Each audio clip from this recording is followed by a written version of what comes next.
Void Drifter, Chapter 1. Echoes of the Ash. The silence was a pressure, a cold, viscous thing that pressed against Kael's stardust lungs, a constant reminder of the void.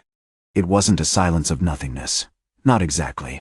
It was the absence of everything, the hum of dying stars, the whisper of consumed planets, the mournful sighs of forgotten galaxies. Just the insistent, grinding reminder of his own existence. A burning ember adrift in an ocean of frozen oblivion. He glided, a phantom silhouette against the bruised purple backdrop of the star graveyard. His movements weren't steps, but a controlled descent, a manipulation of the solar winds that still clung stubbornly to the remnants of shattered suns.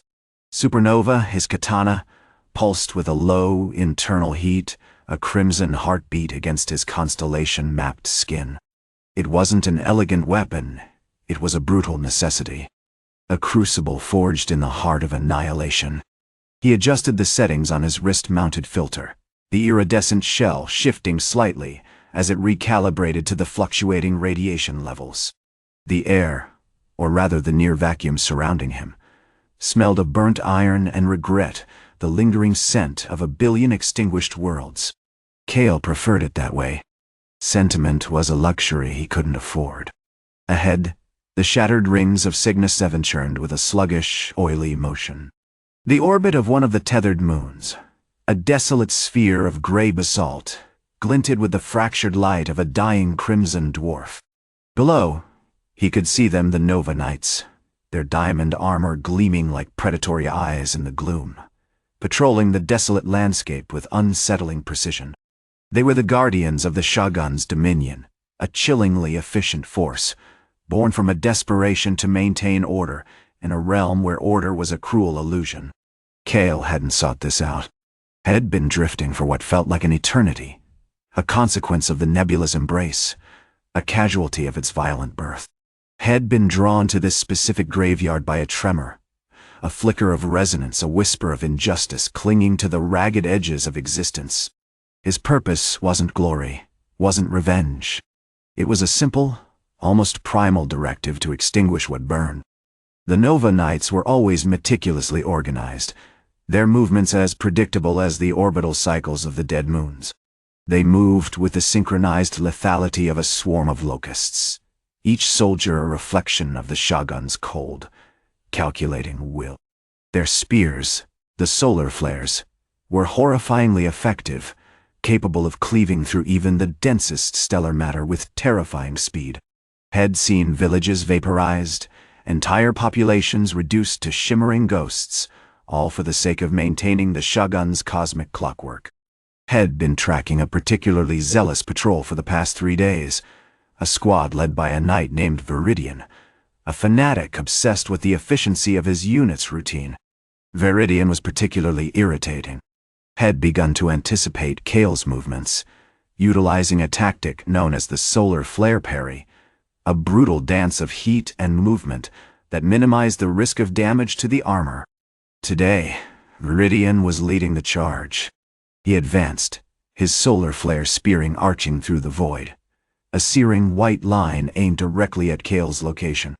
The heat flared, intense and suffocating, and for a moment, Kael felt the familiar burn of his filters straining, his skin prickling with agony. But Kael didn't flinch. He didn't attempt to evade.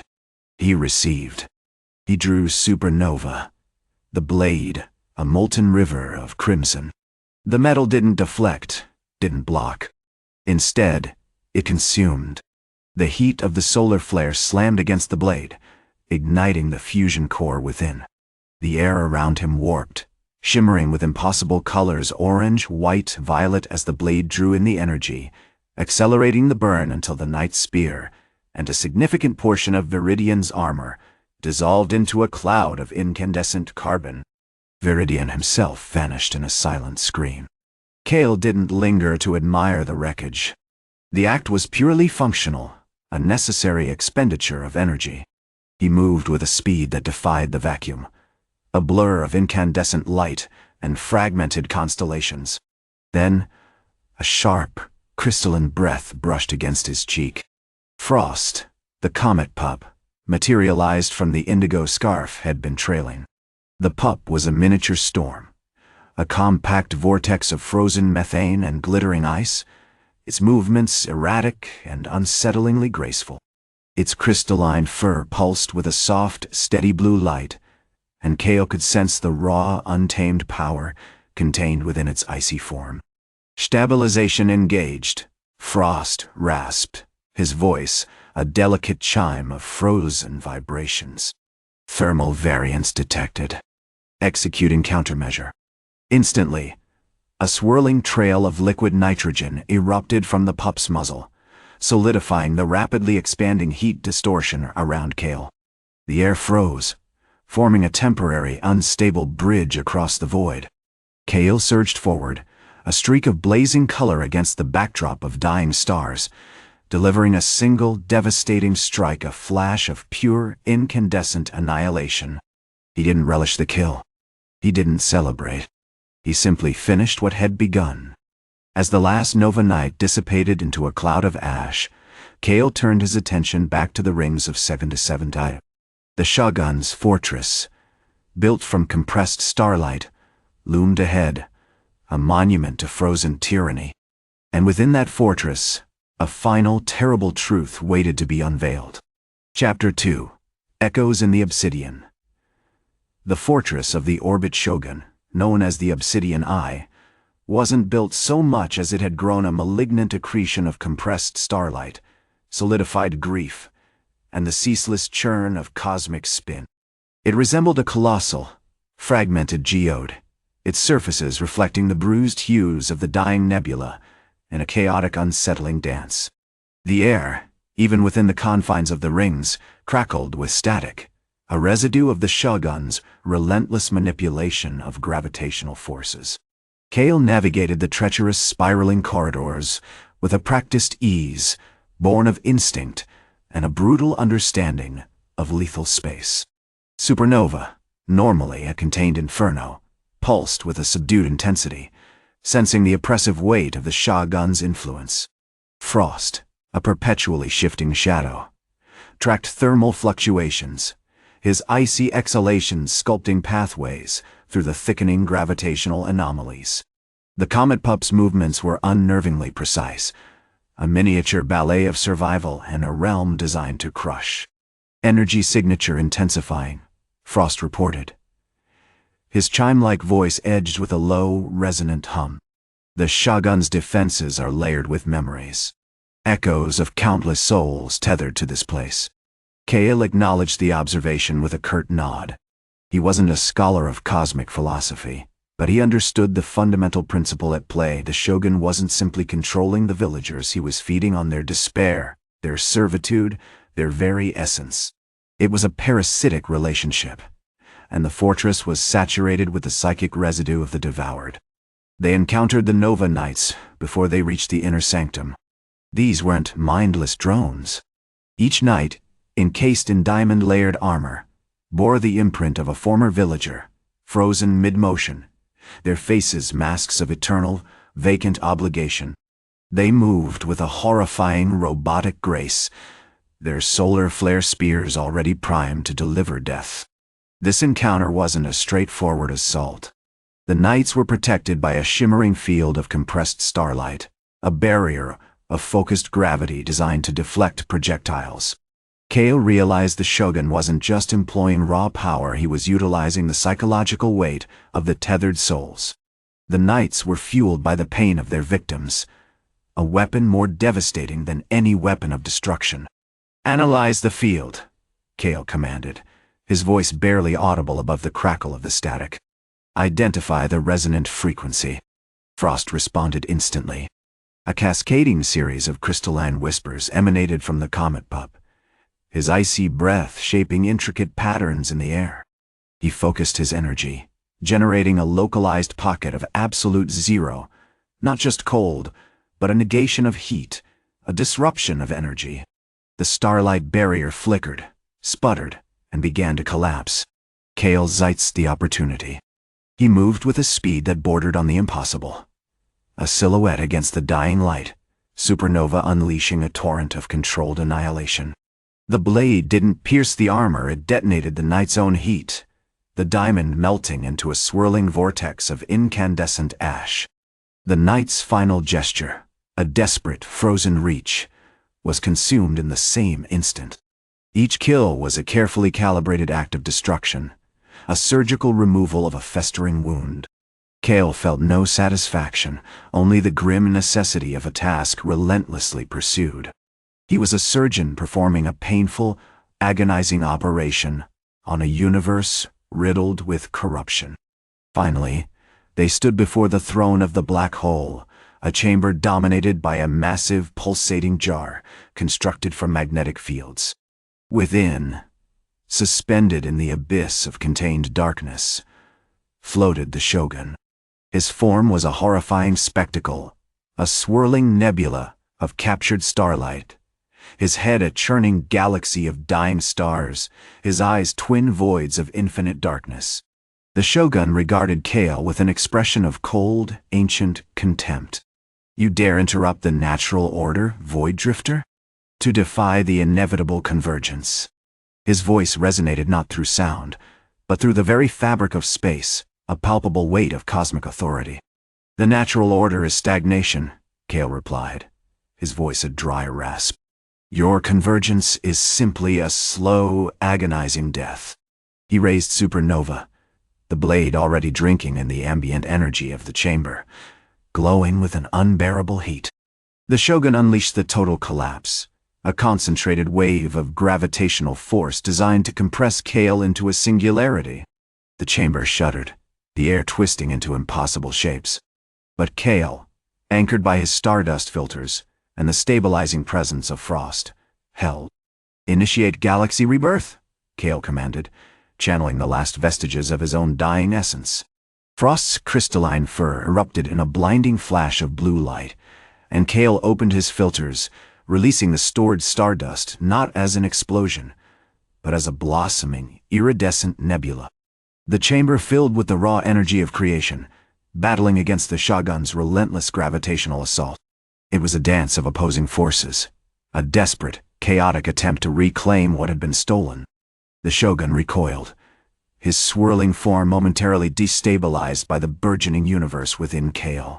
He screamed a silent, devastating wave of existential terror.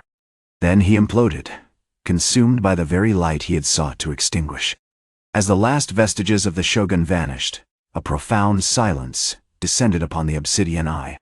The violet light of the Dying Nebula bled into the chamber, illuminating Kael's dimmed skin and the steady blue glow of Frost's methane fur. He looked at the comet pup, a profound sense of loss mixed with grim determination settling over him. The silence is not peace, he said, his voice barely a whisper. It is the prelude to a new storm. Chapter 3. Echoes of the Unmade. The Obsidian Eye, once a cathedral of despair, now pulsed with an erratic, newborn light.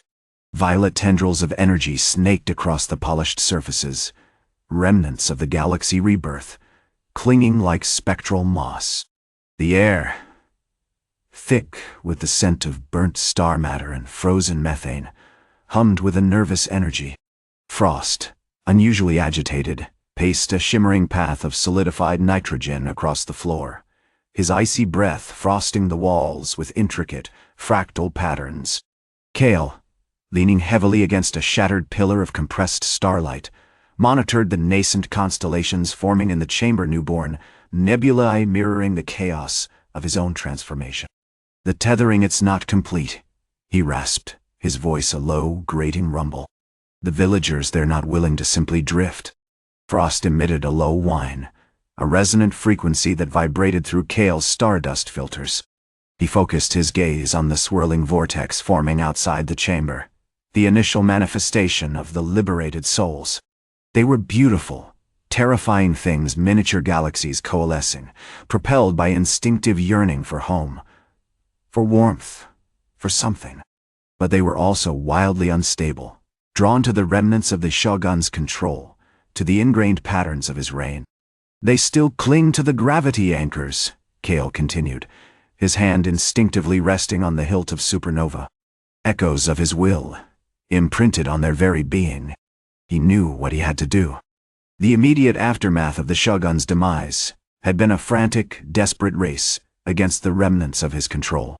The Orbit-Shogun's last act, even in its dissolution, was to attempt a localized, targeted re-engagement of the anchors, using a concentrated pulse of negative gravity. It was a flawed, desperate measure, but it was buying the surviving villagers precious time for Kael to break the chains. "We move," he announced, his voice firm despite the lingering exhaustion. "Frost, prepare the veil." Frost responded instantly, a wave of icy energy washing over him. His methane fur shimmered with an intensified blue, coalescing into a swirling, semi-transparent shield. It wasn't impenetrable, but it would disrupt the Shogun's residual control, offering a window of opportunity. They moved through the shattered remains of the Shogun's palace with a brutal, rhythmic grace. Kael's movements, propelled by solar winds, were fluid and deadly. He navigated the labyrinthine corridors, a phantom amidst the ruins, while Frost deployed strategic bursts of frozen space, creating temporary platforms and deflecting the unsettling tendrils of residual gravitational distortion. The remnants of the Nova Knight's armor still clung to the walls, shimmering fragments of pressurized diamond reflecting the newborn light. They hadn't entirely dissipated, warped and twisted by the chaotic energy released by the galaxy rebirth. They were like ghosts, mimicking the movements of their masters, desperately attempting to reassert the Shogun's dominion. Kael engaged them with a savage efficiency. He didn't fight to destroy, he fought to unmake. Supernova wasn't a weapon of destruction, but a catalyst for disintegration.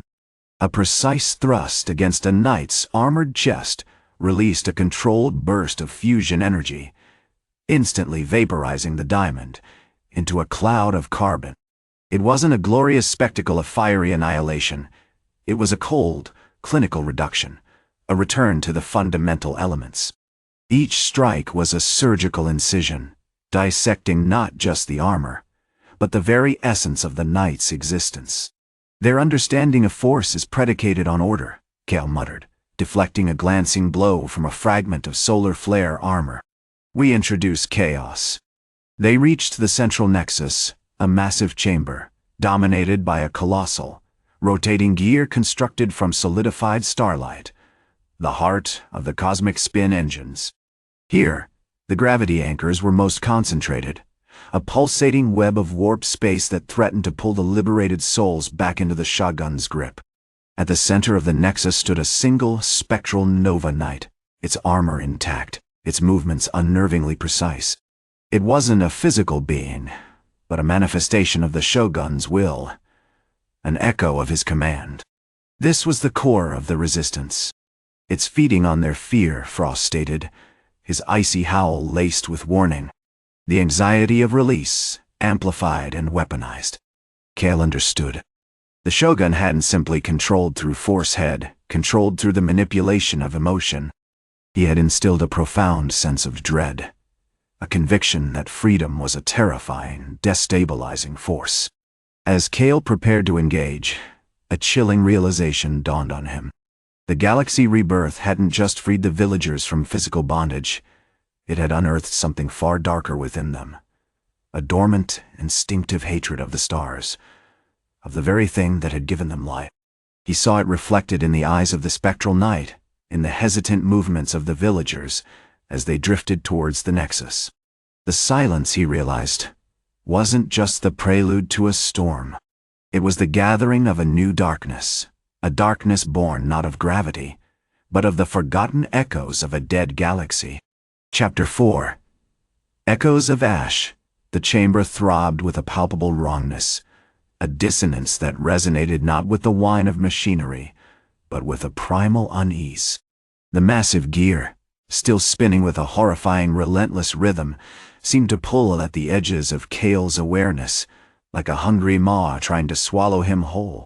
The spectral Nova Knight, designated Echo by Frost's unnervingly precise vocalizations, continued its unsettling ballet, a perfect imitation of command and obedience, yet utterly devoid of any genuine purpose. "The fear is a vector," Kael muttered, his voice a brittle rasp against the metallic hum, amplified by the anchors, channeled through the nexus. "It's not just holding them, it's constructing a cage of their own despair." Frost, shivering despite his methane core, projected a shimmering layer of frost across the polished starlight floor, momentarily solidifying the warp space around the nexus. The Shogun's brilliance wasn't in his governance, but in his understanding of the human psyche. He didn't build an empire, he sculpted a prison of the soul. Kael moved with a terrifying grace, a phantom in the sterile light. He adjusted the settings on his stardust filters, the glowing constellations on his skin pulsing in response, drawing in stray cosmic radiation, bolstering his own energy. Supernova, ever cool and humming with contained fury, felt impossibly light in his grip. It wasn't just a weapon, it was a key, a conductor capable of channeling the immense energy of dying stars. He initiated the solar flare parry, a practiced dance of anticipation. The spectral nova knight, impossibly swift, launched a searing beam, a concentrated cascade of solar energy towards him. But Kael didn't meet it with defense. He became it. As the beam struck, Supernova flared with an impossible brilliance, bathing the chamber in an orange-white light. The air warped, shimmering with heat, and for a fraction of a second, the spectral knight hesitated, its movements stuttering as if wrestling with a phantom pain. The ice path strike followed, swift and brutal. Kael, propelled by Frost's icy exhale, blurred across the frozen path had created, bringing Supernova down in a single, devastating arc. This time, however, the effect wasn't merely vaporization. The energy didn't dissipate. Instead, it fractured the knight's spectral form, revealing a swirling vortex of dark energy, a reflection of the Shogun's own tormented consciousness. But it wasn't a defeat. As the vortex collapsed, it left behind a residue, a thickening layer of shadowy mist that clung to the air, pulsing with the same oppressive dread that had gripped the liberated villagers. "It's feeding back," Frost growled, his icy howl intensifying. "The night isn't just reacting, it's actively shaping the fear, reinforcing the cycle." Kael realized the terrible truth. The Shogun hadn't merely imprisoned souls, had cultivated a parasitic relationship, exploiting their deepest fears to sustain his power. And the Galaxy Rebirth, in its attempt to break free, hadn't simply released them from the anchors, it had ignited a dormant darkness within them. He observed the villagers, no longer drifting with serene release, but struggling against a sudden, visceral resistance. Their eyes, once filled with a hesitant hope, were now clouded with a palpable terror, a fervent desire to return to the perceived safety of their bonds.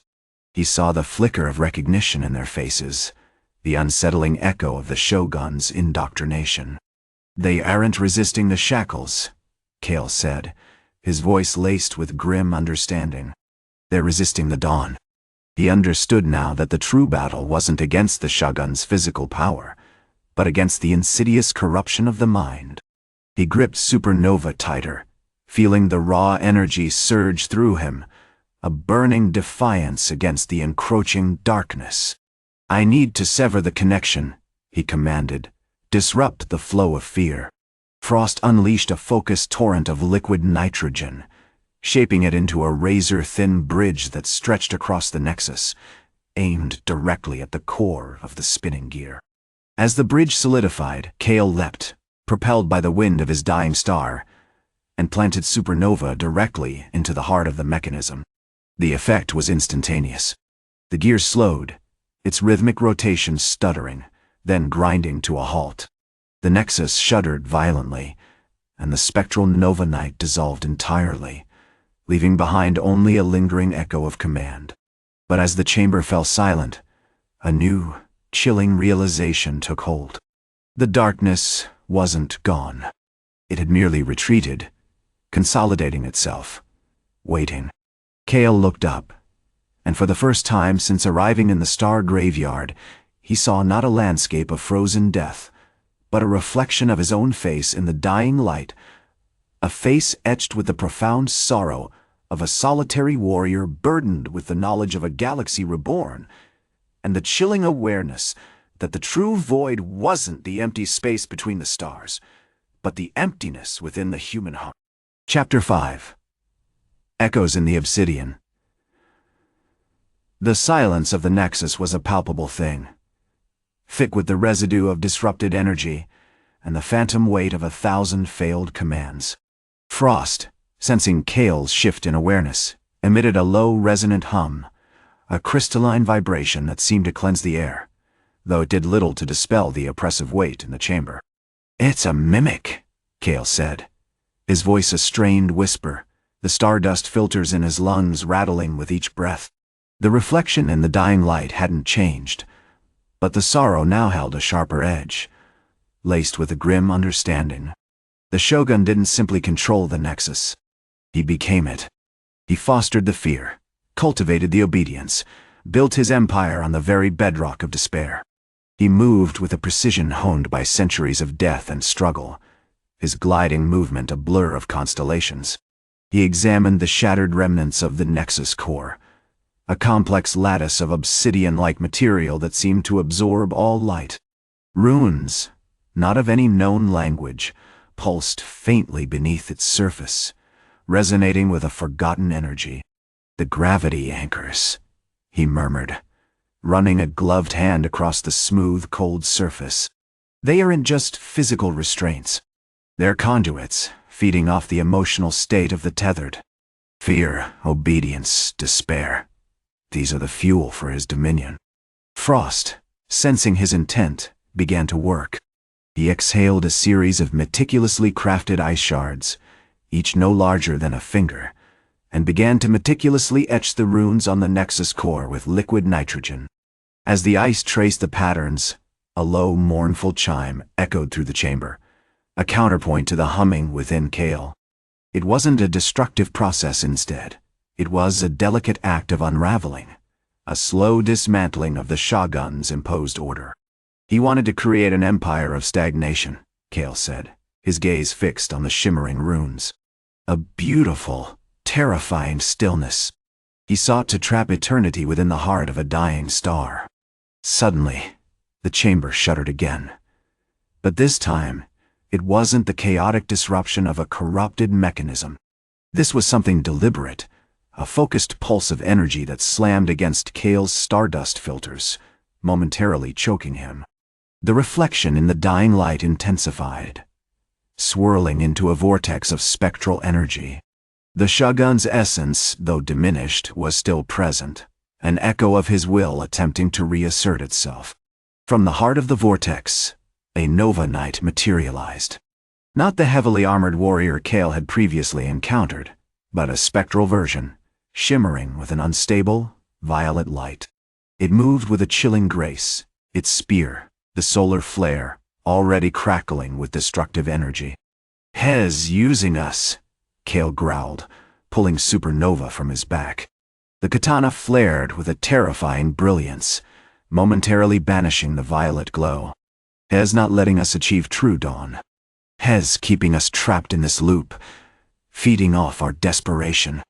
The ensuing duel was a ballet of impossible physics and desperate survival. Kael moved with the controlled chaos of a dying star, dodging the searing blasts of the solar flare, using his gliding ability to anticipate the night's movements.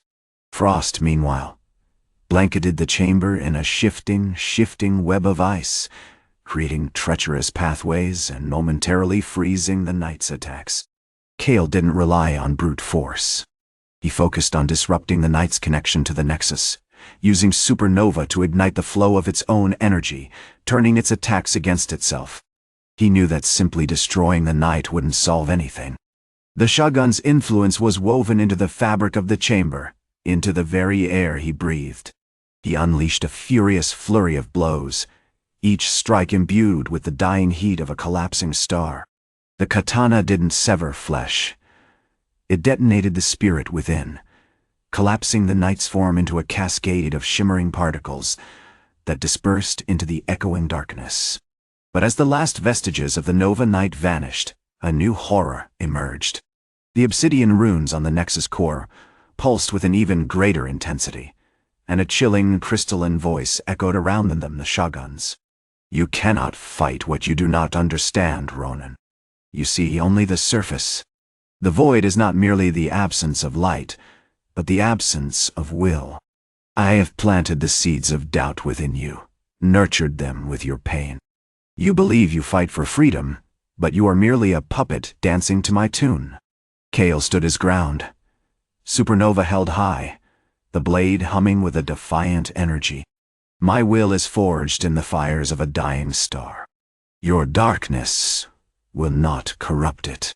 Frost, sensing the escalating psychic assault, released a concentrated blast of liquid nitrogen, creating a shimmering cocoon around Kael, shielding him from the Shogun's influence. As the nitrogen evaporated, it left behind a residue of perfect stillness, a temporary bastion of calm within the storm. Kael took a deep, measured breath, his constellation-mapped skin glowing with an even brighter intensity. The final tether is not the Nexus, he said, his voice resonating with the quiet strength of a man facing oblivion. It's the last spark of doubt within myself. That is what you sought to extinguish. And as he said those words, he saw it.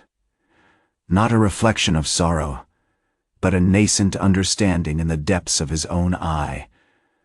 A recognition that the true battle wasn't against a conqueror, but against the seductive whisper of despair. The void, he realized, wasn't something to be destroyed, but something to be navigated. Chapter 6. Echoes of the Null. The stillness lingered, a fragile bubble of clarity, after the Shogun's psychic assault. Kael felt it, not as a sensation, but as a subtle shift in the flow of his awareness, a lessening of the insistent, icy tendrils that had attempted to unravel his resolve. Frost, sensing the change, let out a soft, crystalline whine, a sound like the fracturing of a frozen glacier. You are correct, Kael said, his voice a low rumble, laced with a newfound caution. The Nexus isn't a physical structure, but a state of being, a convergence of despair, fueled by stagnation. He rotated Supernova, the blade tracing patterns in the gloom, the core of the collapsed giant still pulsing with contained fury. The Shogun built his empire not on conquest, but on the careful erosion of hope. He noticed for the first time the intricate carvings on the walls of the throne of the black hole, not symbols of dominion, but representations of celestial cycles, rendered in a disconcerting, almost mocking, way. Each depiction showed a moon in perpetual orbit, its surface frozen in a single desolate moment, forever suspended in the grip of the Shogun's gravity anchors. He doesn't seek to dominate, Kael murmured, his gaze fixed on a particularly bleak carving of a village bathed in the sickly green light of a tethered moon. He seeks to preserve, to trap the potential for change, for movement, within this endless, lifeless echo. Suddenly, the magnetic jar containing the last sun pulsed with a violent, crimson light. The Shogun had returned. This time, he didn't materialize as a swirling galaxy, but as a precise, terrifyingly beautiful construct, a humanoid figure forged entirely of compressed starlight, radiating an unbearable cold. His features were sharp, angular, etched with an ancient, unbearable sadness. You've tasted understanding, Ronin, the Shogun's voice echoed, not through the chamber, but directly into Kael's mind, a whisper that felt like the grinding of ice. But understanding is a dangerous thing. It illuminates the futility of your actions, the inevitable decay of all things. He gestured with a hand of pure, solidified light, and the room began to subtly shift. The walls seemed to lengthen, the frozen air thickening, the very space around them contracting. You seek to reignite a dead galaxy? A childish fantasy! The universe is an entropy engine, relentlessly consuming itself. Your efforts are a pathetic attempt to delay the inevitable. Kael didn't respond with words. He simply moved. With a speed that defied the laws of the void, he launched himself at the Shogun, Supernova a blur of incandescent light. The Shogun, seemingly anticipating the attack, raised a hand and unleashed a torrent of condensed starlight, a solar flare, aimed not to melt, but to freeze. The beam struck Supernova. The blade didn't yield, it absorbed. The core of the collapsed giant flared, bathing the chamber in an unbearable white light, the air shimmering with displaced heat. But the solar flare wasn't deflected. It was contained, swallowed, becoming part of the blade's furious energy. Frost, reacting instinctively, unleashed a wave of liquid nitrogen, a shimmering white curtain that snaked across the floor, forming a temporary path between Kael and the Shogun. But the Shogun anticipated this too.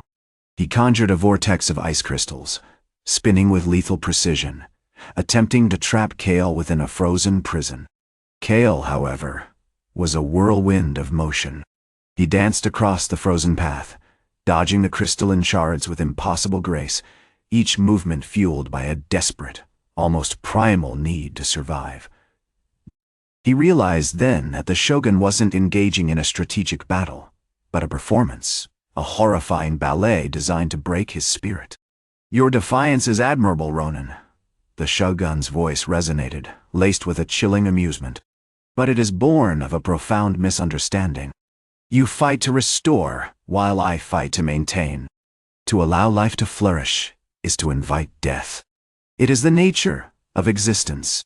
He raised his hand again, and the magnetic jar holding the last sun erupted in a shower of sparks. A tendril of pure starlight snaked out and struck Kael in the chest, not with force, but with a singular, devastating image, a vision of his own death. A slow, agonizing burn as his stardust filters failed, his body consumed by the cold vacuum. Kael staggered, his constellation map skin dimming momentarily, a flicker of genuine despair threatening to overwhelm him. But then, Frost, sensing his faltering resolve, let out a piercing shriek. The sound wasn't just ice, it was the echo of 1,000 lost stars, the primal roar of a dying world.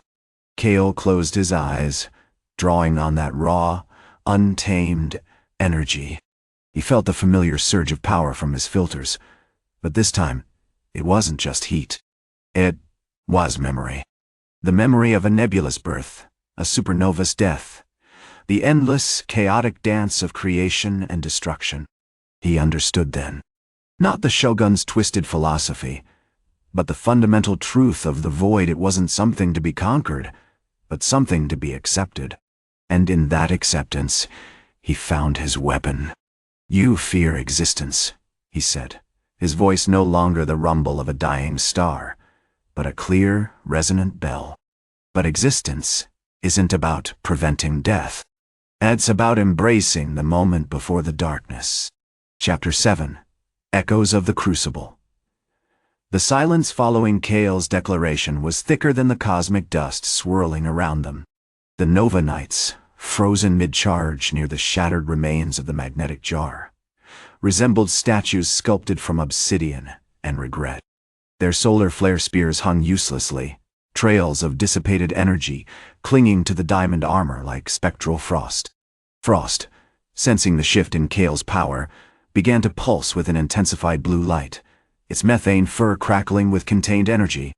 The comet-wolf wasn't merely a tool, it was an extension of Kael's understanding, a physical manifestation of the void's chaotic beauty. "You seek to restore," Kael continued, his voice carrying on the vacuum's stillness, "but restoration is a lie. A desperate clinging to a ghost. True power lies not in preventing the inevitable, but in understanding its form." He turned, his gaze sweeping over the frozen, lifeless forms of the knights. They built their empire on fear, on the illusion of control. And control, my friend, is the greatest illusion of all. Suddenly, the fragmented ceiling of the Shogun's throne room, a vast expanse of compressed starlight, began to groan. Deep within the structure, a network of gravity anchors, the very mechanisms of the Orbit-Shogun's tyranny, were destabilizing. The air shimmered with a sickly violet hue, as the anchors, designed to hold souls to their bleak orbits, began to unravel, pulling at the loosened spirits like grasping tendrils. As fighting a losing battle, Frost whimpered, a mournful crystalline shiver rippling through its form. The tether is broken, but the echoes remain. Kael didn't flinch. He moved with a terrifying grace, gliding toward a massive, pulsating orb at the heart of the room, the Nexus Core. This was the source of the gravity anchor's power, a swirling vortex of condensed dark matter that fed the Shogun's control. It resembled a miniature black hole, radiating a chilling, absolute cold. The Shogun sought to sculpt reality with his fear, Kael said, his voice laced with a quiet, almost melancholic reverence. But reality, like the void, is indifferent to our desires. It simply is. He drew Supernova, the katana pulsing with an internal light. This wasn't a weapon of aggression, but a conduit. As he approached the Nexus Core, the blade began to resonate with the chaotic energy of the void, drawing in the destabilizing currents, absorbing the frantic attempts of the remaining Nova Knights, who were now frantically activating backup systems, their diamond armor crackling with futile energy. The Shogun's ghostly form began to coalesce around the core. It wasn't a physical being, but a projection, a distortion of the accumulated will of countless trapped souls. The swirling galaxy in its head intensified, becoming a maelstrom of tormented light. "You cannot comprehend the necessity," the Shogun's voice boomed, echoing across the room with the force of a collapsing star. "The chaos will consume us all. Only through absolute control can we find salvation." Kael didn't respond with words. Instead, he moved, a blur of motion against the backdrop of frozen starlight. He began to sing, not a song of creation, but a dirge, a lament for all lost possibilities, a hymn to the entropy of existence. It wasn't a beautiful song. It was a raw, primal sound, the grinding of tectonic plates, the howl of a dying wind, the silent scream of a star collapsing. The Nexus Core reacted violently, its violet glow intensifying, projecting waves of gravitational distortion that threatened to tear Kael apart. Frost, instinctively, unleashed a torrent of liquid nitrogen, creating an impenetrable wall of frozen space around Kael. The icy shards sliced through the gravitational distortions, deflecting them with cold precision. Kael, fueled by the song, moved closer to the core, Supernova a shimmering extension of his will. With a single deliberate movement, he plunged the blade into the swirling darkness. But it wasn't a blow meant to destroy. It was a blow meant to listen. As Supernova pierced the Nexus Core, a blinding wave of energy erupted, not of fire, but of pure, unadulterated silence. The Shogun's projection vanished, dissolving into the void. The gravity anchors went completely dark, and the souls of the villagers, freed from their eternal orbits, drifted away, blinking in the newly returned starlight. A silent exodus of ghosts. Kael collapsed, his body drenched in the residual energy of the core. His constellation map skin glowed with an unearthly brilliance, slowly fading as the energy drained away. Frost nuzzled against him, its icy fur radiating comforting warmth. "The void," Kael whispered, his voice barely audible, "is not empty. It is filled with echoes. And sometimes," he paused, gazing at the now silent, shattered remains of the Shogun's empire, "the most beautiful echoes are those of endings." Chapter 8. Echoes of Dust. The silence lingered, a thick, palpable thing that settled over the star graveyard like a shroud. It wasn't the absence of sound, but rather the absence of resonance. The hum of the cosmic spin machines, the whispers of the tethered villagers, the grinding gears of the Shogun's celestial engines all gone, replaced by a profound, unsettling stillness. Even Frost, the comet pup, seemed subdued, its crystalline fur radiating a paler, almost mournful blue. Kael lay on the fractured remains of a moon shard, a mosaic of obsidian and shattered starlight. His skin, once a riot of burning constellations, was now a muted tapestry. The colors bled out like watercolor on wet paper. He felt lighter. The weight of the Shogun's tyranny, the constant ache of purpose, had vanished, leaving behind a serene emptiness. He realized with a poignant sorrow, fading into the echo itself. Frost, sensing his master's weakening state, pressed closer, licking at his glowing skin with a hesitant, icy tongue. The act was a desperate attempt to anchor Kael to the present, to preserve even a fragment of his being. "You're dissolving," Frost seemed to convey, a rush of cold thought projected directly into Kael's consciousness. "The Nexus Corite consumed you, but it didn't extinguish the song." Kael nodded, a faint tremor running through his frame. The Shogun sought to silence the universe, to reduce it to a single, perpetual twilight. He believed that order resided in stagnation, that suffering was a necessary component of creation. He was tragically, beautifully wrong. He struggled to rise, his movements slow and deliberate, a ballet of a dying star. The shards beneath his feet pulsed with residual energy, miniature supernovae contained within the fractured rock. He reached down and picked up a single, perfectly preserved petal from a long-dead star-bloomed flower, a violet bloom that, according to Frost's recollections, was a favored decoration of the Shogun's inner sanctum. It was a stark, fragile beauty in this desolate landscape, a testament to the fleeting nature of existence. "The act of destruction," Kael murmured, turning the petal over in his hand, "is not inherently violent. It is merely the disruption of equilibrium. The Shogun created an equilibrium of suffering. I sought to shatter it, to allow for the possibility of something new." Suddenly, a shift. A tremor ran through the fractured moonshard, and a distant, high-pitched whine pierced the silence, the sound of a single, newly awakened soul.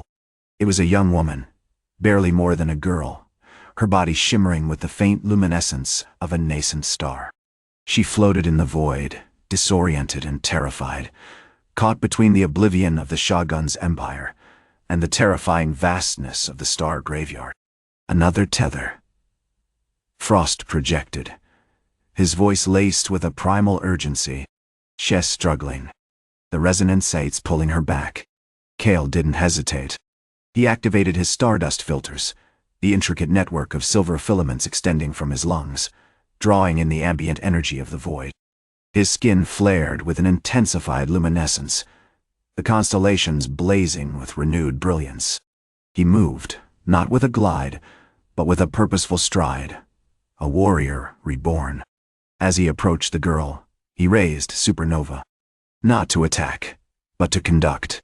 The blade hummed, channeling the remaining energy of the shattered Nexus core, a raw, chaotic symphony of creation and destruction.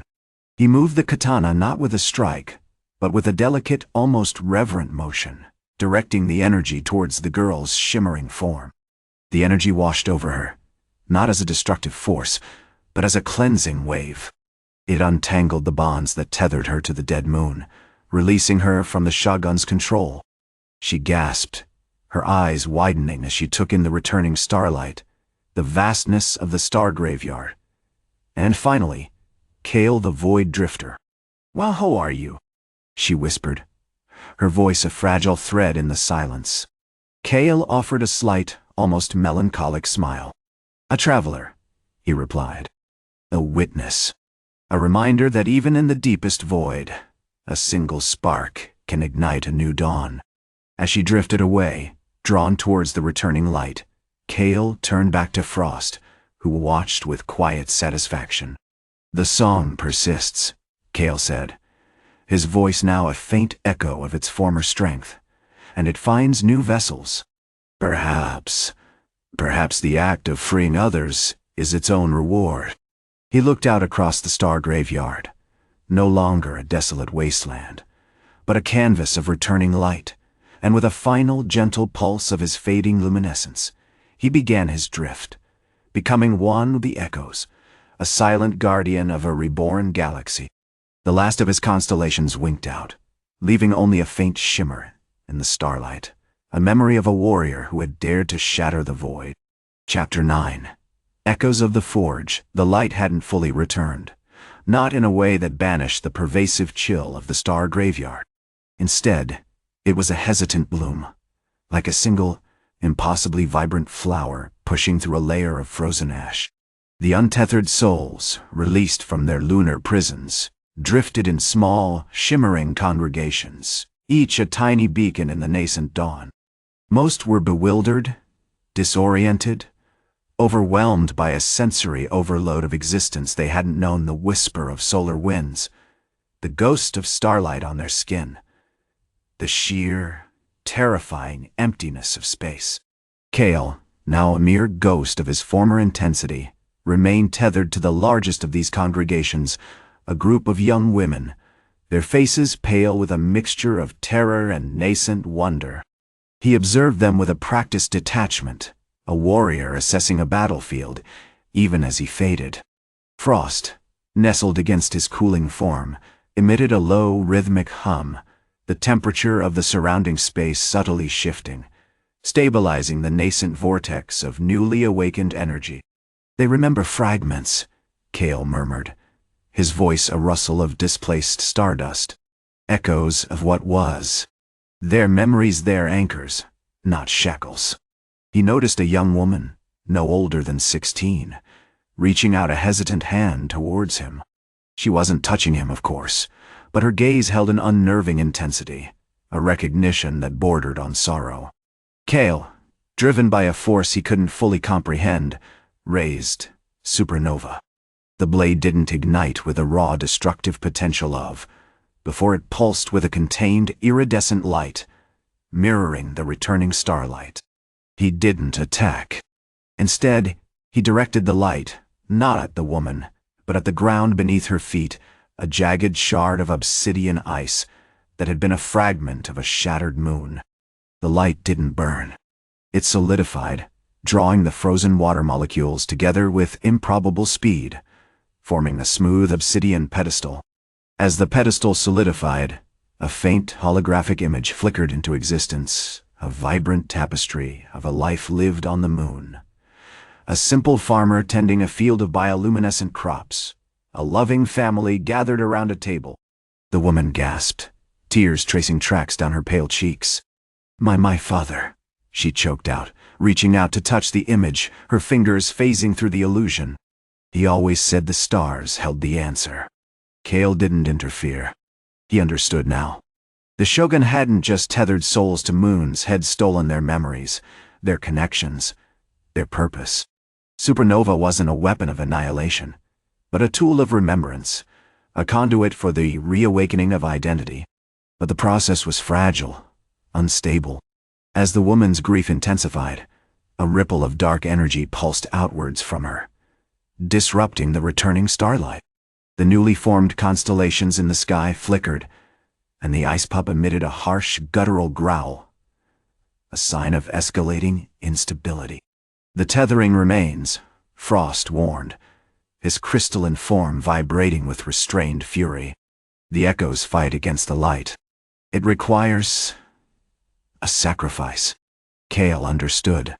The Shogun hadn't simply destroyed souls, had created a parasitic link, feeding on their memories, their emotions, their life force.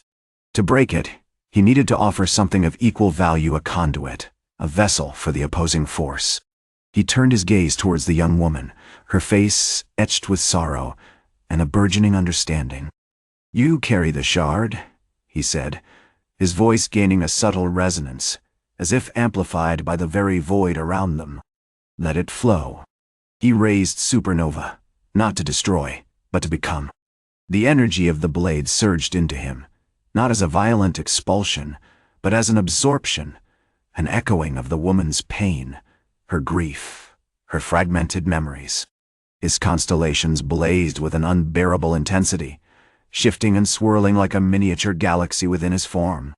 Frost unleashed a torrent of liquid nitrogen, forming an icy shield around the woman, protecting her from the overwhelming influx of energy. Then, with a final agonizing pulse, Kael released it all. Not as an explosion, but as a cascade of pure, raw emotion. A torrent of memory and despair that slammed into the woman, engulfing her in a wave of agonizing beauty. The holographic image solidified, becoming fully realized, vibrant, real. The woman wept, not with sorrow, but with a profound sense of homecoming. And then, she vanished.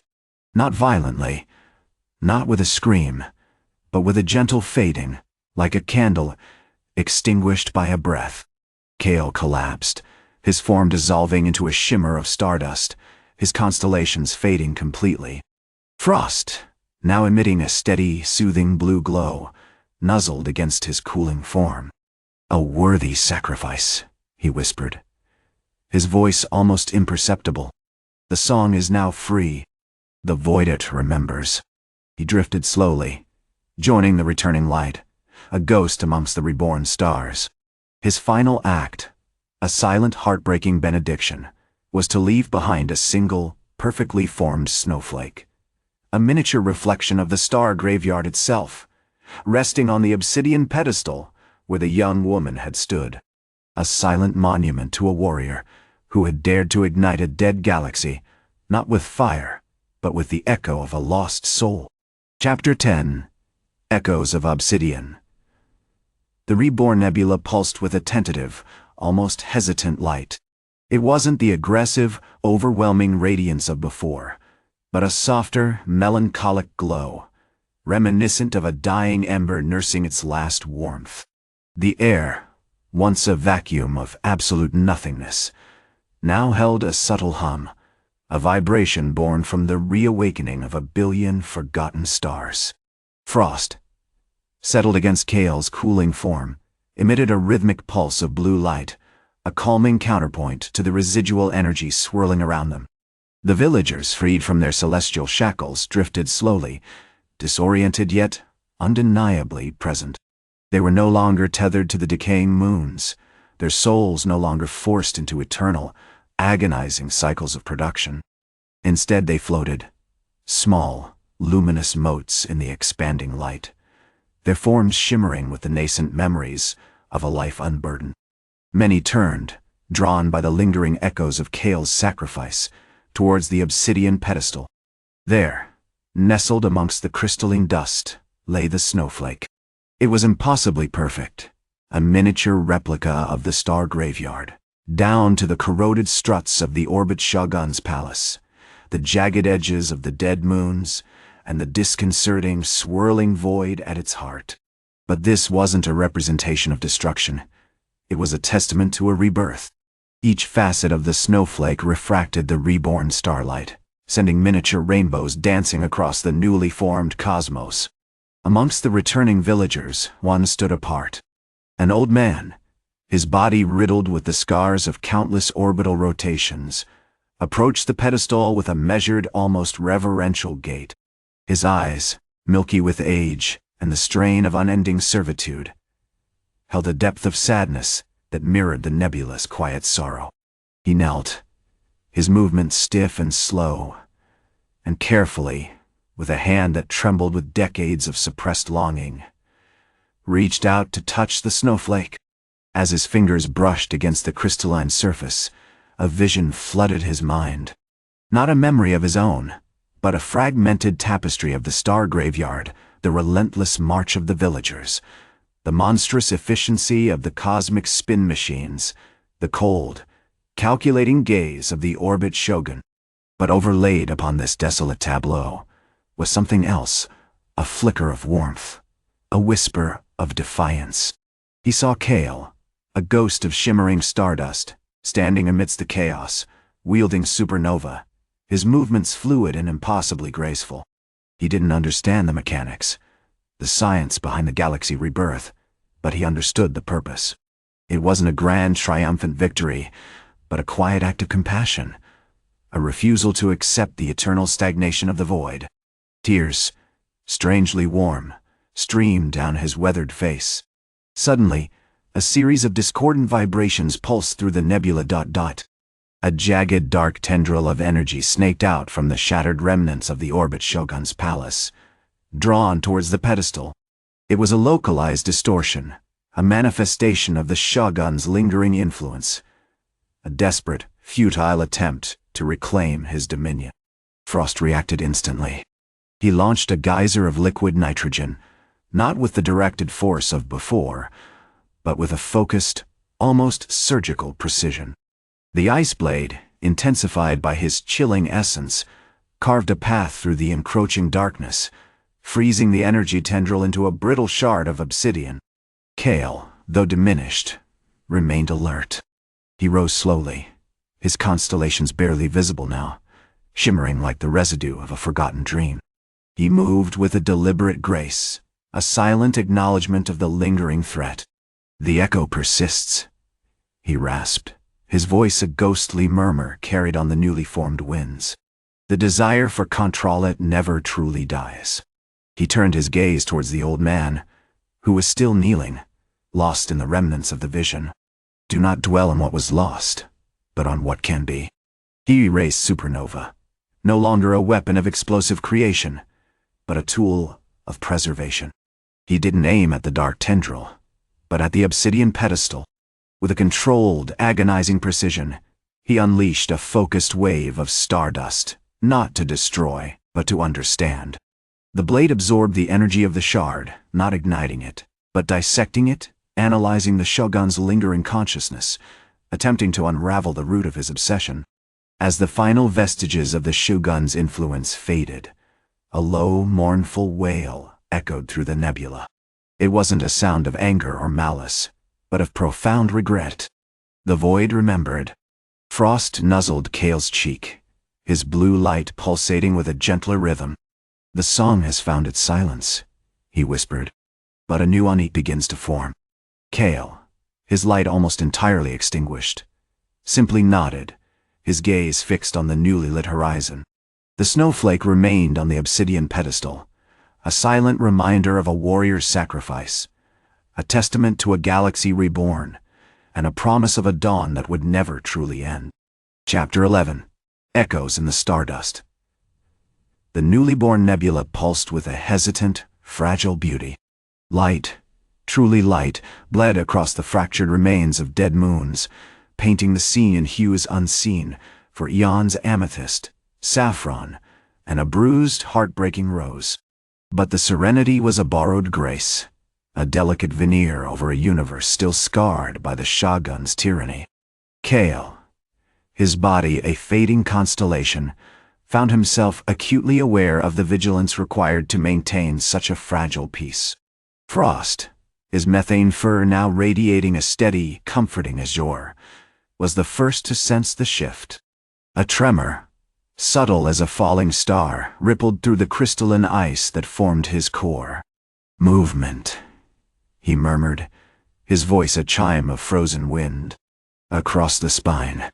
The spine was the jagged obsidian ridge of a shattered moon, a testament to the Shogun's most devastating weapon, the solar flare spears. Normally, it was a graveyard of shattered armor and frozen regret, patrolled only by the lingering echoes of the lost souls tethered to it. Now, a small, almost imperceptible shimmer disrupted the starlight. Kael rose, his movements slower, each motion deliberate, a consequence of the stardust draining from his being. He activated his filters, drawing in the revitalized atmosphere, his skin briefly flaring with a brilliant contained supernova. He moved with a glacial grace, not gliding as before, but walking, his feet finding purchase on the newly formed crystalline plains, the effect of Frost's stabilized space. They reached the ridge just as the source of the shimmer resolved itself. It wasn't an enemy. It was a child. A girl, no older than 10 cycles, stood amidst the wreckage, clad in tattered remains of a gravity anchor uniform. Her eyes, a startling shade of violet, were wide with terror, fixed on Supernova. Unlike the hardened warriors of the Shogun's Nova Knights, she carried no weapon, only a crudely fashioned wooden flute, its surface worn smooth by countless, silent melodies. Kael halted, his silhouette stark against the returning dawn. "Do not be afraid," he said, his voice a low resonance that carried the weight of 1,000 dying stars. "I mean you no harm." The girl didn't respond, merely continued to play the flute, a haunting, melancholic tune that seemed to weave itself into the very fabric of the nebula. The notes weren't aggressive, but profoundly sorrowful, a lament for the lost, the broken, the forgotten. Frost, sensing a fragile connection, edged closer, emitting a soft pulse of cold that solidified a thin, shimmering path from the ridge to the girl. It was an instinctive act, a demonstration of protection born of the wolf's ancient bond with the ronin. "What is this song?" Kael asked, lowering Supernova slightly. The girl finally ceased playing, her violet eyes meeting his. "My grandmother," she whispered, her voice hoarse from disuse. "She used to play. Before the anchors." She introduced herself as Lyra, one of the few remaining villagers who had been allowed to retain a vestige of their memories, a legacy safeguarded by the rhythmic echoes of her grandmother's music. She had been born within the orbit of the moon, born into a cycle of endless servitude. But, she confessed, she was a ghost-born, as the elders called them, a child touched by the untethered souls that now haunted the periphery of the nebula. She possessed an unusual sensitivity to the lingering energies of the Shogun, a resonance that manifested in her music. As Lyra spoke, Kael noticed a faint pulsating aura around her, a subtle mirroring of the stardust within him. It was a phenomenon he hadn't encountered before, a genuine conduit to the residual consciousness of the Shogun, a faint echo of the oppressive control that had gripped the galaxy. "The desire for control never truly dies," he murmured, remembering his encounter with the shard. "It simply finds new vessels." Suddenly, the ground beneath them shuddered. From the darkness of a collapsed crater emerged a handful of Nova Knights, their diamond armor gleaming with reflected starlight. They weren't the cold, efficient warriors Kael had initially faced. These were ragged, depleted, haunted figures, their movements jerky, their eyes vacant. They were driven not by the Shogun's direct command, but by a fractured, internalized echo of his obsession, a desperate, futile attempt to maintain order in a universe that had rejected it. The siege had begun, not with brute force, but with the insidious, chilling persistence of memory. "They are puppets," Frost growled, his crystalline fur radiating a chilling frost. "Animating echoes. The Shogun's song never truly ends." Kael raised Supernova, not to destroy, but to harmonize. He focused the blade's energy, not into a blinding explosion, but into a carefully modulated wave, aimed not at the knights, but at the obsidian pedestal beneath Lyra's feet, the nexus of the Shogun's lingering consciousness. He wasn't silencing a threat. He was attempting to rewrite the melody. Chapter 12. The Resonance of Absence. The air in the shattered crater thrummed with a dissonant frequency, a fractured echo of the Shogun's will. The Nova Knights, their diamond armor dulled with a perpetual frost, moved with an unnerving, jerky grace, circling Kael and Lyra like moths drawn to a dying flame. They weren't attacking, not exactly. They were observing, their vacant eyes fixated on Kael's every movement, as if trying to decipher a forgotten code. Frost, usually a whirlwind of icy fury, remained unusually still, his crystalline fur radiating a deep, unsettling blue.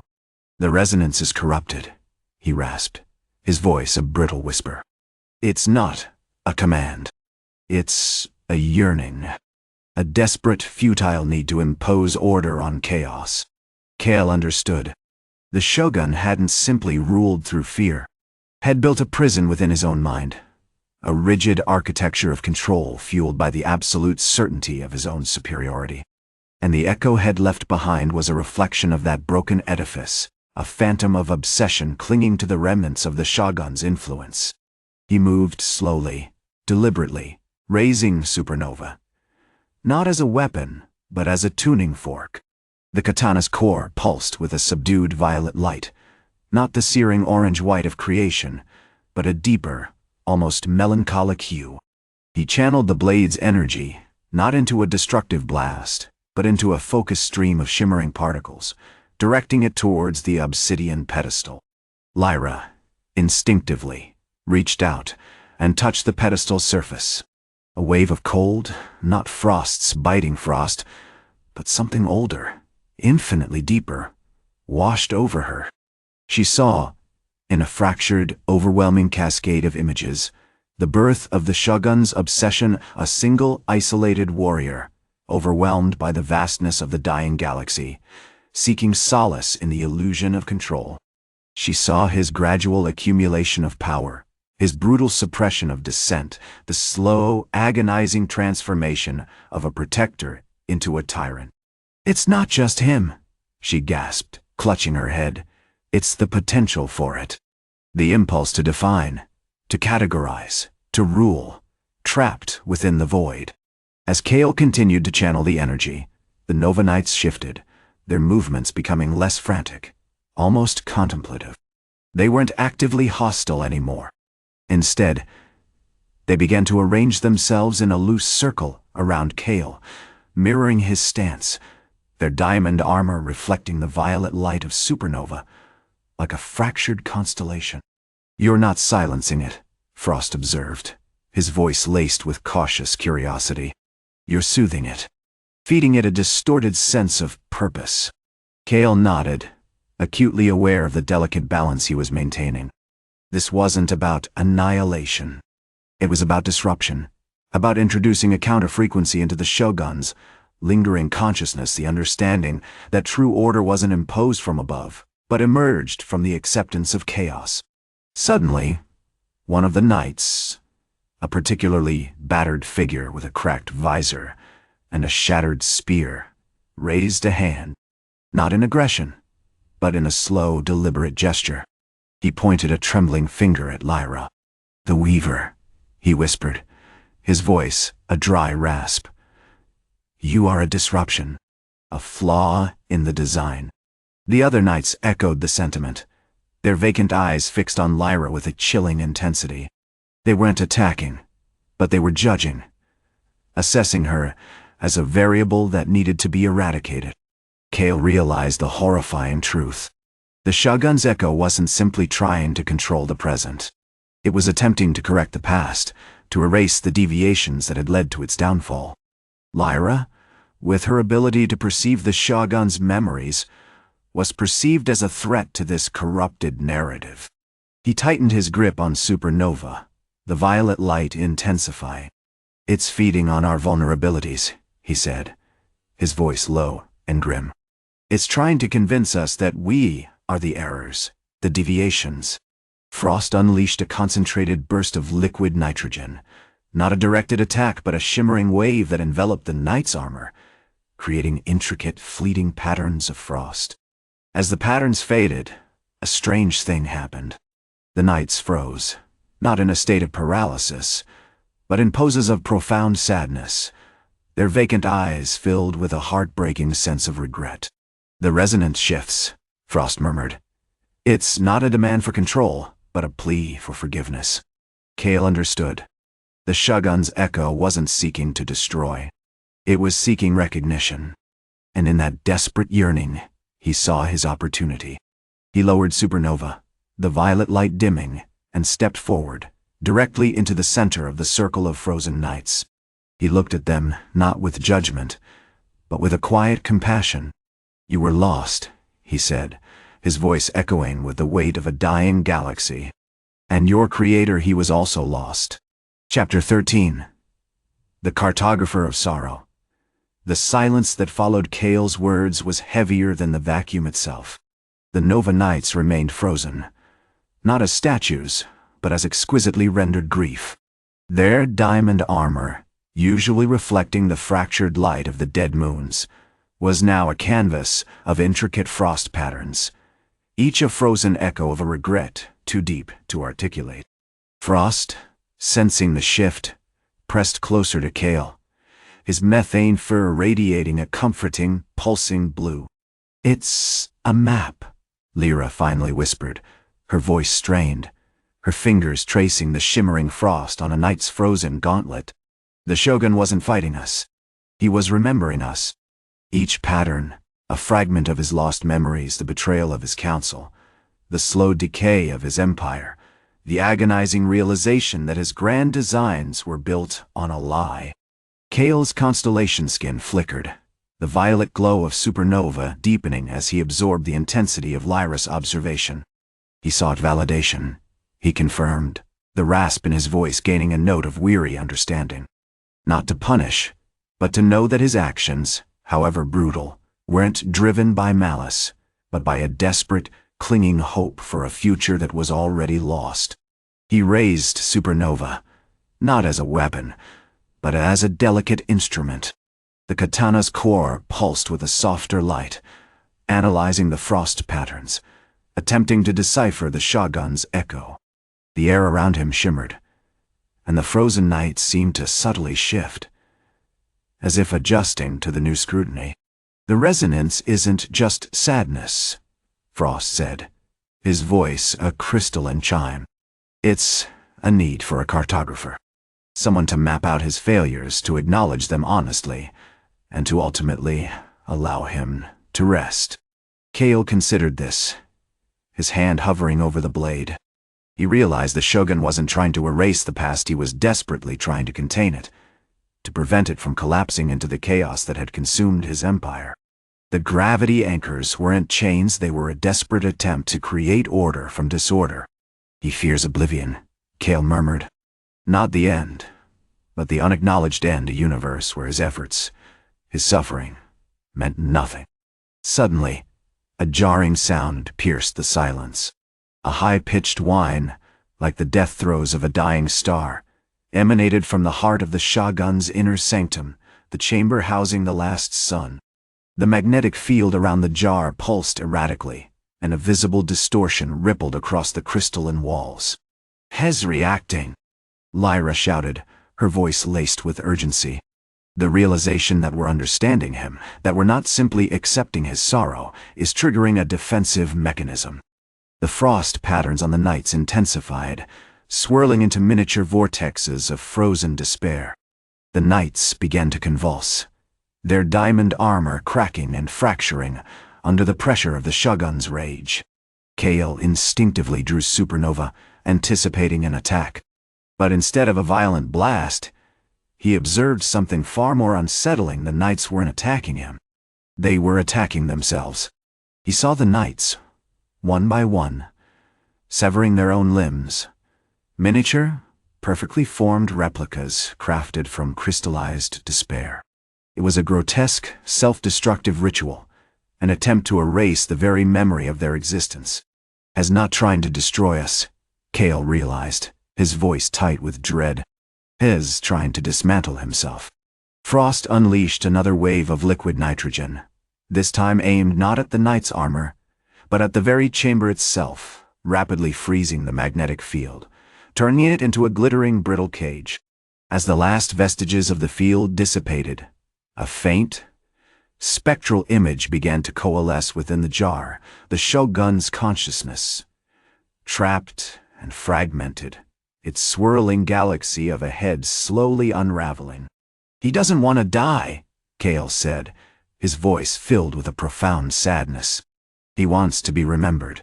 He raised Supernova one last time. This time, not to ignite, but to absorb. The violet light intensified, enveloping the Shogun's spectral form. As the light consumed him, Kael felt a torrent of images flood his mind: the birth of the Empire, its glorious ascent, its slow, agonizing decline, and finally, the Shogun's agonizing loneliness, his desperate clinging to a dream, long dead. And then, silence. The Shogun was gone. Only the faintest scent of ozone lingered in the air, and the frozen nights, their frost patterns faded, slumped to the ground, finally, truly, at rest. Frost curled up beside Kael, a silent guardian against the encroaching void, and for a brief moment, Kael felt not the burning ache of a dying galaxy, but a flicker of something akin to peace. Chapter 14. Echoes of the Forge. The silence after the Shogun's absorption was heavier than the void itself, a suffocating blanket woven from regret and the ghosts of dying stars. The chamber, once a monument to oppressive control, now resembled a shattered cathedral. The walls slick with frost and shimmering with residual energy. Kael, leaning heavily against a fractured chunk of compressed starlight, felt the last vestiges of the Shogun's torment receding, like a tide pulling back from a corpse. Frost, ever vigilant, continued to patrol the perimeter with a low subsonic rumble, a counterpoint to the absolute stillness. He wasn't merely a weapon, he was a calming presence, a solidified echo of the emotions Kael had momentarily absorbed. He nudged Kael's hand with his icy muzzle, a gesture of quiet solidarity. "It's strange," Kael murmured, his voice roughened by the exertion and the lingering psychic residue. "To drain the pain of a god. It doesn't erase it exactly. It compartmentalizes it. Like a master smith meticulously filing down a flawed ingot, removing the imperfections without altering the strength of the steel." He reached into his frayed kimono, retrieving a small obsidian shard, a fragment of the core from which Supernova had been forged. He turned it over in his hands, the constellations etched into its surface, pulsing with a faint, almost imperceptible light. The Shogun wasn't driven by malice, not entirely. He was obsessed with preservation, with holding on to a single dying spark. A pathetic obsession fueled by an unbearable loneliness. A faint tremor ran through the floor, and the newly awakened moons, once rigid, gray disks tethered to the Shoguns, began to rotate with a hesitant, independent grace. The villages, freed from the agonizing cycle of perpetual motion, drifted like luminous jellyfish through the reformed space, their inhabitants blinking in the returning light, disoriented yet undeniably alive. "They're awakening," Kael observed, a flicker of something akin to hope sparking in his stardust-filled eyes. "The tethered souls they are remembering." Suddenly, a shimmer appeared in the air before them, a distortion of the light, accompanied by the high-pitched whine of unstable spacetime. Emerging from the distortion was a knight, but unlike the others, he wasn't frozen solid. He was fractured, his diamond armor shattered into 1,000 iridescent pieces, his solar flare spear a jagged, useless ruin. His face, or what was left of it, was contorted in a silent scream of bewildered agony. "A resonance," Kael whispered, recognizing the phenomenon. The Shogun's desperate act of clinging to his consciousness had created echoes, fractured fragments of his will that now sought to recreate the empire in miniature. A desperate attempt to mend the broken threads. The fractured knight, a mere shadow of his former self, raised a trembling hand, extending a fragment of shattered armor that began to coalesce, forming a miniature spear.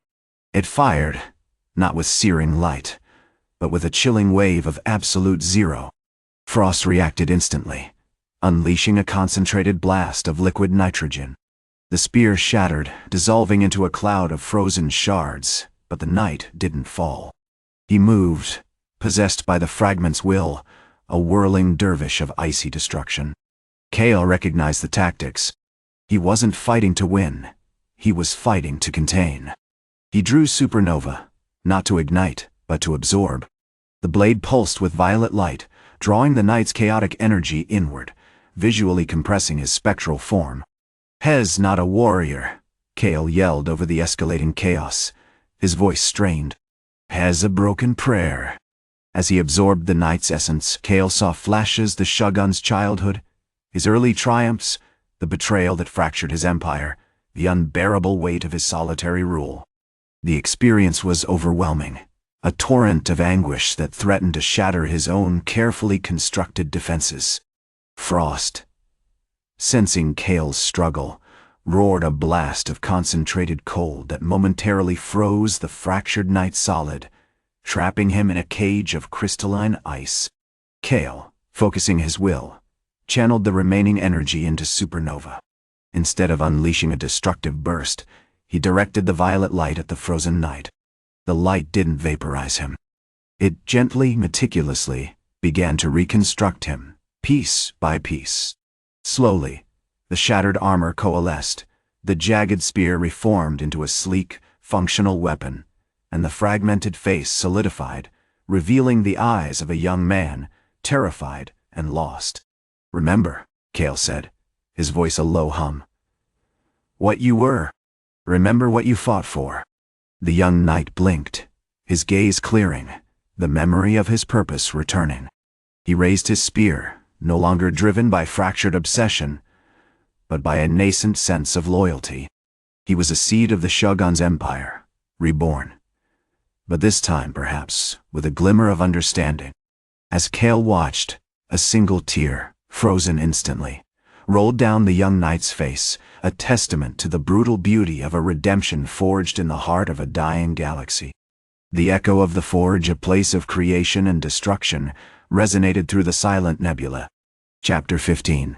Echoes of the Forge, the newly awakened knight, whose name was Kenji, a name Kael, instinctively recognized as belonging to a fallen captain of the Nova Knights, stood rigid, a statue sculpted from grief and renewed purpose.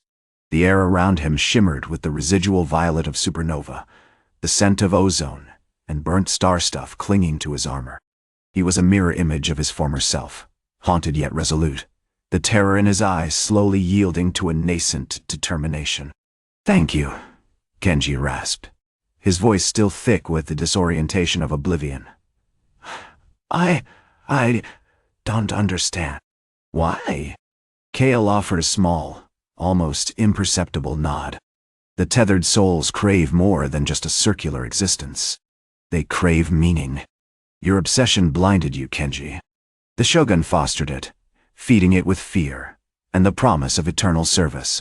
You were a vessel, a mechanism, not a warrior. He gestured towards Frost, who was meticulously licking a patch of ice from Kenji's leg, a gesture of surprising tenderness for a creature born of absolute cold. Even a wolf knows the value of a warm hearth when the winds threaten to extinguish the last embers. Kenji stared at Frost, then back at Kael, a flicker of genuine curiosity replacing the lingering panic. The icy wolf, sensing the shift in the knight's demeanor, let out a soft crystalline whine, a sound that seemed to momentarily disrupt the oppressive silence of the chamber. The Shogun, Kael continued, his voice deepening, built his empire on the denial of life, on the forced stagnation of potential blood. He feared change, feared the blossoming of something new from the wreckage of old stars. He clung to control with the ferocity of a dying sun. A low hum began to emanate from Kael's body, a resonance that vibrated through the floor, subtly shifting the positions of the shattered moon fragments that formed the chamber's foundation. He was preparing. He always prepared. "We have a debt to settle, Kenji. The Shogun's influence remains, embedded within the magnetic fields, within the very structure of this prison." He left echoes of his will, insidious currents that seek to reclaim what he lost. Suddenly, the magnetic jar holding the last sun pulsed with an unnatural crimson light. A wave of pressure slammed against the chamber walls, threatening to crush them into glittering dust. The Shogun's essence, fractured but not extinguished, was attempting a retaliatory strike. "The resonance," Kael stated, drawing Supernova. The katana flared, its violet light intensifying, bathing the room in an unsettling, ethereal glow. He attempts to reignite the cycle of destruction. Kenji moved instinctively, raising his newly reformed spear, the solar flare, to deflect the incoming blast. The spear emitted a high-pitched whine as the crimson energy struck it, momentarily scorching the diamond armor. But the attack wasn't focused. It was a chaotic outpouring, a desperate, unfocused attempt to overwhelm them. This was Kael's opportunity. He didn't meet the attack head-on. Instead, he used Supernova as a conduit, channeling the energy of the dying star into a precise, focused beam directed at the jar. The violet light didn't burn, it resonated, a complex harmonic pattern that disrupted the magnetic fields, creating a cascading instability within the containment. Frost, sensing the shift, unleashed a torrent of liquid nitrogen, a blizzard of frozen oblivion that enveloped the immediate area. The chamber solidified, the chaotic crimson energy trapped within a shimmering cage of ice. The pressure subsided, leaving only a ringing silence. "The heart of the storm," Kael said, sheathing Supernova, "can be frozen, but not extinguished. We must sever the connection." He moved with a speed that defied the zero-gravity environment, gliding towards the magnetic jar. Supernova held before him like an extension of his own will. Kenji followed, his movements now fluid and confident. The echo of the young man, lost in the void, replaced by the disciplined precision of a warrior reborn. As Kael brought the blade down upon the jar, the violet light wasn't a destructive blast, but a surgical incision. It didn't shatter the glass, but rather, it fractured the magnetic field, causing a controlled release of the last sun's trapped energy. The light wasn't blinding, but gentle, restorative. A wave of warmth washed over the chamber, thawing the icy tendrils of Frost's power. But with the release of the energy, came a final, chilling revelation. As the last vestiges of the Shogun's essence dissipated, a small obsidian shard detached from his swirling galaxy head and floated towards Kael. It pulsed with a malevolent light, a tiny, concentrated singularity of despair. "He doesn't die," Kenji whispered, his voice laced with horror. "He simply transforms." Kael recognized it immediately. The shard was a seed, a fragment of the Shogun's consciousness, destined to be carried on the winds of the star graveyard, waiting to latch onto another susceptible soul, waiting to begin the cycle anew. And Kael knew with a chilling certainty that their fight had only just begun.